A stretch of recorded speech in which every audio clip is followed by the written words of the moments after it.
आज से एक दशक पहले चाइना मेड शब्द का इस्तेमाल अक्सर लो क्वालिटी वाले सस्ते प्रोडक्ट्स के लिए किया जाता था। आज ये कहानी पूरी तरीके से अलग है। स्मार्टफोन से लेकर कटिंग एज टेक्नोलॉजी तक चाइनीज प्रोडक्ट अब क्वालिटी और इनोवेशन के लिए बेंचमार्क सेट कर रहे हैं, जिससे मेड इन चाइना की ग्लोबल परसेप्शन को नया आकार मिल रहा है।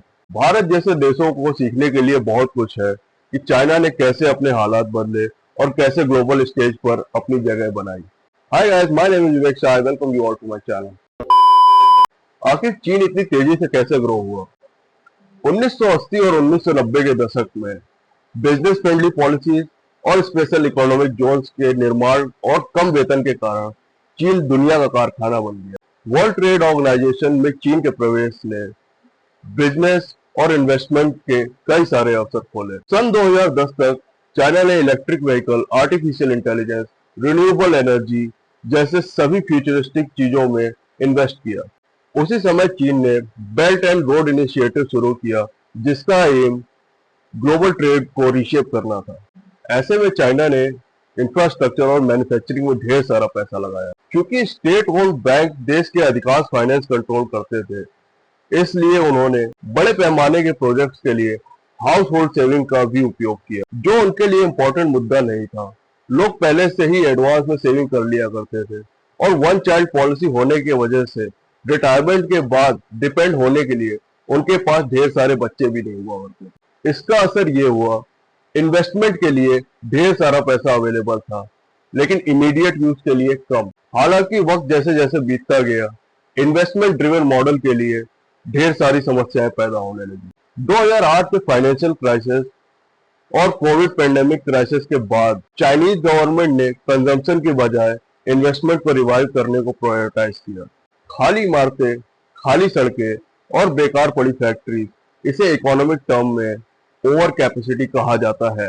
एक्सेसिव कंस्ट्रक्शन और स्ट्रिक्ट डेब्ट रूल के कारण डेवलपर्स डिफॉल्ट हो गए और प्रॉपर्टीज के रेट गिरते चले गए। तो what was the brain behind China's boom? China के ग्रोथ का एक इम्पोर्टेंट रीजन उसका ह्यूमन कैपिटल में इन्वेस्टमेंट था। 1980 के दशक में चीन ने बेसिक एजुकेशन में सुधार किया और 21वीं सदी तक उसने हायर एजुकेशन को बढ़ावा दिया। सन 1999 में चाइना में primary level school age category के बच्चों के लिए नेट एनरोलमेंट रेट 99.1% तक पहुंच गया।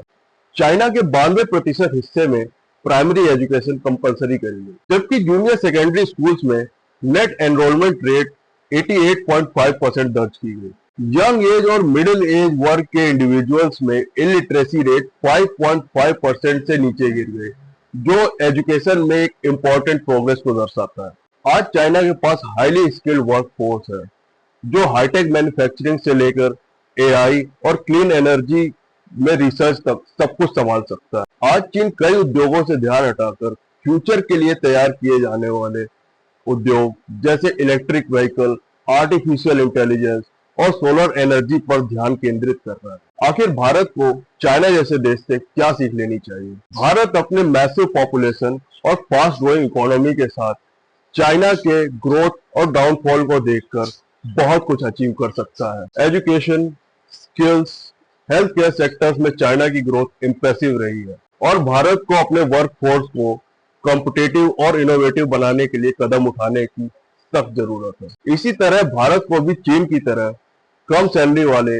लेबर इंटेंसिव इंडस्ट्रीज का फायदा उठाने की जरूरत है, क्योंकि एक दशक पहले ऐसा हुआ था, इससे पहले कि बहुत देर हो जाए। आज भारत कई सेक्टर्स में बांग्लादेश और वियतनाम से compete कर रहा है। भारत को हाई क्वालिटी प्रोडक्ट्स की मैन्युफैक्चरिंग करके आगे और पीछे के लिंकेज बढ़ाकर मूल श्रृंखला को ऊपर उठाने का प्रयास करना चाहिए। बेहतर skills, thriving venture capital, intellectual property rights, ecosystem, research and development, technology upgradation में इन्वेस्टमेंट हमें ऐसा करने में मदद करेंगे। हालांकि भारत को चीन की तरह ही ओवर कैपेसिटी जैसी समस्या का सामना नहीं करना पड़ता है, फिर भी बड़े इंफ्रास्ट्रक्चर और मैन्युफैक्चरिंग इन्वेस्टमेंट के लिए तैयार रहना चाहिए। रियल एस्टेट या फैक्ट्रीज में ओवर बिल्डिंग से रिसोर्सेज की बर्बादी हो सकती है, जिसकी वजह से आगे चलकर इकोनॉमिक मंदी आ सकती है। निष्कर्ष के तौर पर चाइना की ग्रोथ ये दर्शाता है कि बड़े पैमाने पर इन्वेस्टमेंट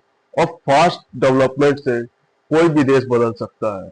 भारत के लिए चैलेंज चाइना की गलतियों से सीखना और वर्किंग स्ट्रेटजीज से इंस्पिरेशन लेना है। डेवलपमेंट को सावधानी के साथ बैलेंस करके भारत कुछ ऐसी गलतियों से बच सकता है और फ्यूचर के लिए सस्टेनेबल रास्ता तैयार कर सकता है। So if you like this video, please subscribe to our channel. Until next time, take good care of yourself.